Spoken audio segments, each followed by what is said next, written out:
Oh, gents, got a good one for you. Only slaves can't say no. In this video, I want to touch on addictions. Right? I'm not an expert on addiction. I've never been addicted to any narcotics, but I've been addicted to some really bad things. I've been addicted to pornography, and I've been addicted to food. I had like decently severe eating disorder, not diagnosed, but I knew I was addicted to food. When you can't say no to something, that powerlessness, that is the worst feeling you can possibly have. That is the feeling of true slavery. It is the responsibility, right, to deal with your actions as any human. You have the responsibility to deal with the feeling you get after you jack off for the sixth time in a day. The feeling you get after you've gorged yourself on junk food. You have that responsibility, but you have no authority to change it. You do have authority. You feel like you have no authority to change it. And responsibility without authority is slavery. And slavery is the worst feeling a man can have. Especially a man. You can't go throughout your life without having agency. And I just want to remind all the gents dealing with these toxic things that we go through as men, the simp economy, the uwu, the uwu eagles, paying money to look at this girl's feet, porn. There's all this horrible stuff that like it plays on our biological urges as men, on our biological urges to conquer, to work, to achieve, right? And we waste that on a we waste that in a tissue. We waste that with some body lotion and a tissue. That's where we waste that power that built bridges and homes and families. We waste that on nonsense like this, right? I, I'm not gonna say it's not your fault because this is reasonably based. It is your fault, but you are capable of defeating that demon. You are capable of it. And a book I really recommend reading. I was gonna go into a whole spiel about like book recommendations because that's the right thing to say. Oh, you should read this book, and I've read more than 100 books in the past 2 years. I know a thing or two, but it's not even that. That's not actually the way that I've gotten over these things. Yeah, I'm gonna sound like a zealot now. I'm gonna sound like a zealot. Fuck it. The way I've gotten over these things, and it's happened recently to me. I've recently like fully three things. Social connection, being around people who actually care about me. It's a big one. And guys, that new Hamza video, they aren't your friends. Excellent video. Those guys you party with aren't your friends. I literally just messaged one of my friends today. He was up till 3 a.m. this morning. I hope he watches this video. He was up till 3 a.m. the previous morning messaging me, and he deleted all the text afterwards. And I was like, I have to watch my tongue. I was like, stop going out until 3 a.m. in the morning. You're being a loser. And he hasn't responded to me. And he knows I'm willing to lose him for the stupid stuff he does. So I'm keeping him accountable. And you might think I'm a toxic friend right now. Oh, why would you do that? He's going through something, you know. No, I know this, bro. He's my little brother. I know this guy. This is what's good for him. This is what's right. I love him. I truly love him, so I'm doing what's right. Not what makes him feel good. I love him. He's my brother, so I want him to do better. I don't expect that from him. I'm not going to be friends with him if he's a loser like that. I'm not going to be friends with him if he's a loser like that.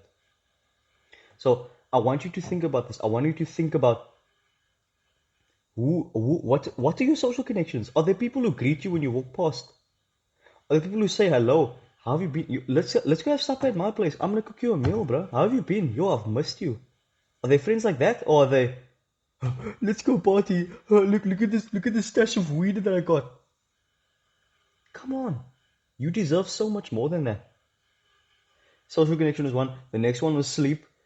Guys, the biggest ROI activity I've done for my sleep is leaving my phone that I'm using now to record, leaving it outside of the bedroom. And taping my mouth shut with a bit of tape. I breathe through my nose the entire night. I mew also, get that Get that jawline. I breathe through my nose the whole time. No anxiety. I just fall asleep. Guys, try this. Try it for a month. Do nothing else this month. Just try and fix your sleep. Leave your phone outside. Guys, it's such an amazing high ROI activity. And thirdly, it's been following God, being faithful to God's plan. Because as humans, right? As humans, we follow something. And me, the last couple of years, I've been agnostic. Obviously, I'm gonna tell the truth. I've been agnostic. I haven't fully accepted or fully wanted to accept the presence of God in my life. Right? I was like, I can do it all on my own. You know, I know what I'm doing. I'm very smart. I know what I'm doing. I can manage it all. But it's not the same. And the way I feel now has made me think, yo, I wish I did this 3 years ago. I wish I did this 4 years ago. I wish I accepted so many years ago. Because, sorry, I'm just looking for this frog. When you truly accept it, right? When you accept God into your life, when you submit to Him, as humans, we always follow something.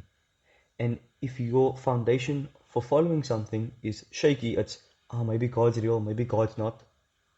Like, rather be an atheist and be a flippin' religion. Rather be an atheist and be an agnostic person. Because when you're confused in that middle, is God real? Is He not?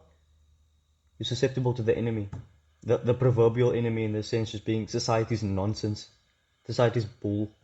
All that bull that you know is bull. Oh, it's okay to jerk off. Oh, it's okay to be weak. It's okay not to work super hard. Yeah, you're fine. You get a trophy for coming to the race.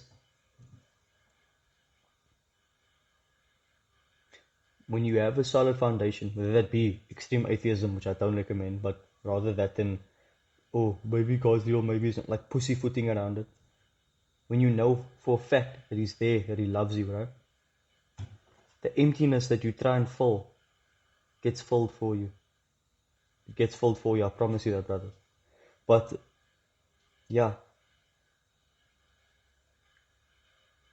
this actually ties in with when you can't say no, you're a slave. One of the things in the Bible study group that I've been recently, one of the things I mentioned is how we have to be slaves to God. And when he said that, a lot of the people in the room, they were like, I don't know about that. I don't know about that. And they were like, obviously, it's a bit of a racial thing also, slavery and stuff. And I was like, hell yes. Yes, let's go. Because we're slaves to something. As humans, we follow something. We follow our desires. We follow the media. We follow our parents. We follow our friends. How often have you completely 100% been 100% agentic and fully, this is exactly what I decided, and you weren't influenced by anyone? That many times you've done that, right? It's always been something. It's always been something. Why not have it be God? That's my argument now. That's my argument to all the atheists. Why not follow God? Why follow you? You're kind of dumb, right? You know you're not everything. Me as well. I'm dipshit. But I want to follow God. I want to be a slave to Him. Because you know what? The only slavery that works is slavery to Him. And at a certain point, when you're a slave to Him, you can't say no. You can't say no when the Spirit calls on you. Okay, now I'm sounding like a zealot. Sorry, guys. But those are the three things: God, social connection, and sleeping better. That helped me. That helped me make the choice to not do those things. I think the biggest one there is social connection. When you have friends who are strong in God and stuff like that, guys, I never want to go back to having party friends ever. Honestly, I'll see them, I'll be acquaintances with them, right?